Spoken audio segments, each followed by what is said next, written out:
పిడుగుపడి ఏర్పడిన సొరంగ మార్గం. సొరంగంలో ఎదురుగా నిలువెత్తు కాళికామాత. ఒకే విగ్రహంలో ధ్యానముద్రలో శివాంజనేయులు.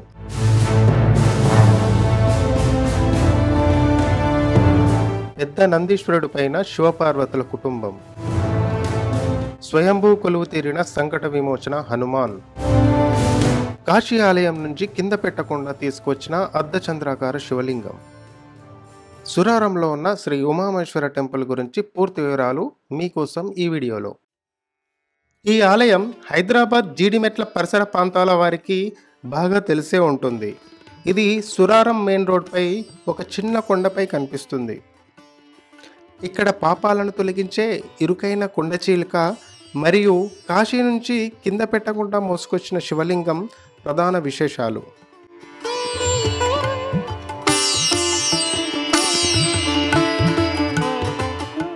ఈ కొండను కైలాసగిరి సురంగ మార్గమని, రక్తపు గుండు అని కూడా పిలుస్తుంటారు. దాదాపు 200 సంవత్సరాల క్రితం ఈ గుండుపై పిడుగుపడి సరిగ్గా నిలువుగా చీలిందట. ఈ చిలుక ద్వారా వెళ్ళి స్వామిని దర్శించుకుంటే పాపాలు తొలగుతాయని ఇక్కడి వారి నమ్మకం.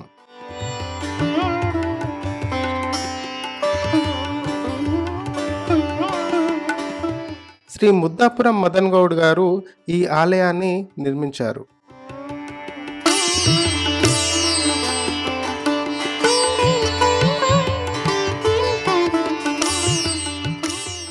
సొరంగ మార్గ ప్రవేశ ద్వారం ఒక ఏనుగు నోరు తెరిచినట్లుగా అద్భుతంగా నిర్మించారు. లోపలికి వెళ్ళడానికి పిడుగుపడి చీలిక ఏర్పడిన ఇరుకైన సొరంగం గుండా వెళ్ళాలి.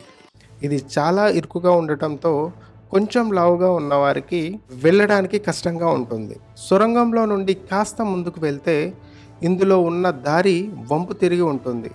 అందుకే కాస్త వంగి వెళ్ళాల్సి వస్తుంది. ఈ వంపు దాటిన తర్వాత ఎదురుగా నిలువెత్తు కాళికామాత విగ్రహం రాతికే చెక్కబడి కనిపిస్తుంది. అమ్మవారిని చూస్తే చాలా గంభీరంగా కనిపిస్తారు. అమ్మవారి విగ్రహం దాటిన తర్వాత దారి ఇంకా ఇరుకుగా ఉంటుంది. లావుగా ఉన్నవారికి కొంచెం కష్టంగా ఉంటుంది.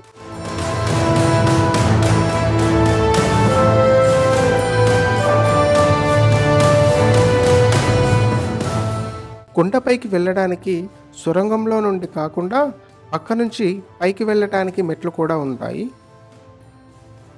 మెట్లెక్కి పైకి వెళ్తే విశాలమైన వ్యూ పాయింట్ కనిపిస్తుంది.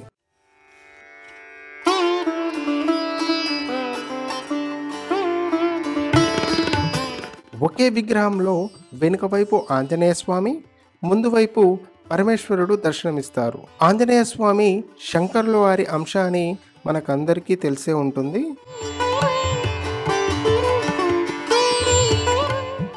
ఇక్కడ పరమేశ్వరుడు ఆంజనేయ స్వామి వారు ధ్యాన భంగిమలో కనిపిస్తారు.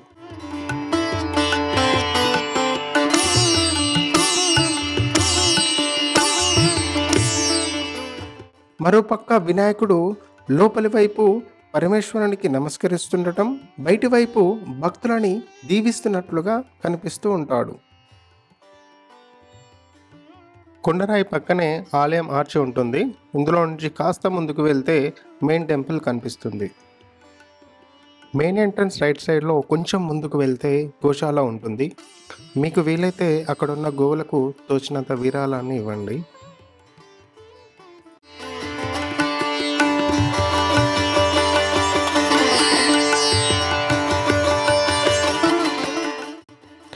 ఆలయానికంటే ముందు ఎడమవైపున సుమారు 200 సంవత్సరాల చరిత్ర ఉన్న శక్తివంతమైన పవిత్ర పుట్ట కనిపిస్తుంది. ఈ పుట్ట ఇక్కడ ఉండటమే ఈ ఆలయాన్ని నిర్మించడానికి గల కారణమని, అలాగే నాగుల చవితి రోజున చాలామంది భక్తులు వచ్చి ఇక్కడ ప్రత్యేక పూజలు జరిపిస్తారని స్థానికులు చెబుతున్నారు.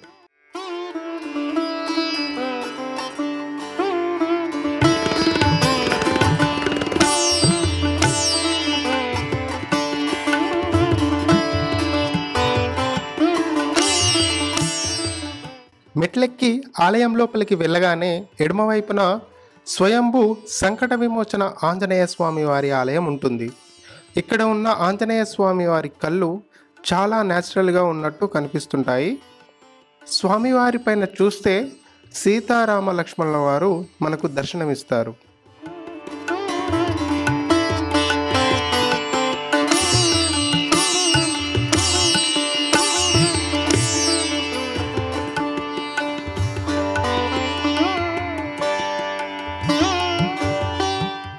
ఇదే శివాలయం యొక్క గర్భగుడి వెనుక భాగం. ఈ వెనుక భాగం అచ్చం శివలింగాకారంలో నిర్మించబడింది. మీరు ఏ ఆలయానికి వెళ్ళినా సరే ఇలాంటి ప్రత్యేకమైన గర్భగుడి మాత్రం కనిపించదు. నేను చూసినంత వరకు నాకు ఎక్కడ కూడా ఇలాంటి శివలింగాకారం గర్భాలయం మాత్రం కనిపించలేదు. మీకు ఎక్కడైనా కనిపించినా, మీరు ఎక్కడైనా చూసినా సరే నాకు కింద కామెంట్ సెక్షన్లో కామెంట్ చేసి చెప్పండి. నేను ఆ టెంపుల్కి వెళ్ళడానికి ప్రయత్నిస్తాను.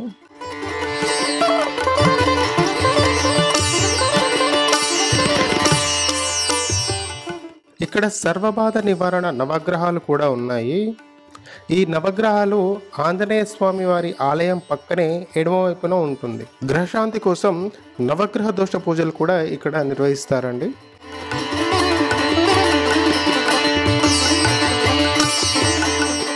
కొంచెం ముందుకు వెళ్తే ఆలయం ఆవరణలోనే సహజ సిద్ధంగా ఉన్న బండరాయికే నందీశ్వరుడి ముఖాన్ని చెక్కి దానిపైన శివపార్వతులు, గణపతి, కుమారస్వామిల సమేతంగా అంటే శివ కుటుంబం కొలువు తీరినట్లుగా ఏర్పాటు చేశారు.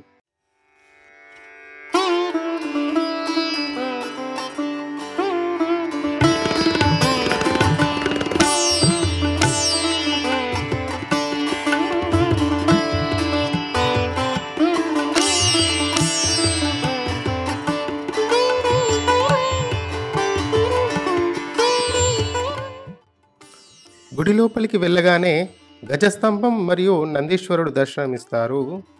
గర్భాలయానికి ఇరువైపులా విఘ్నేశ్వరుడు మరియు అమ్మవార్లు దర్శనమిస్తారు.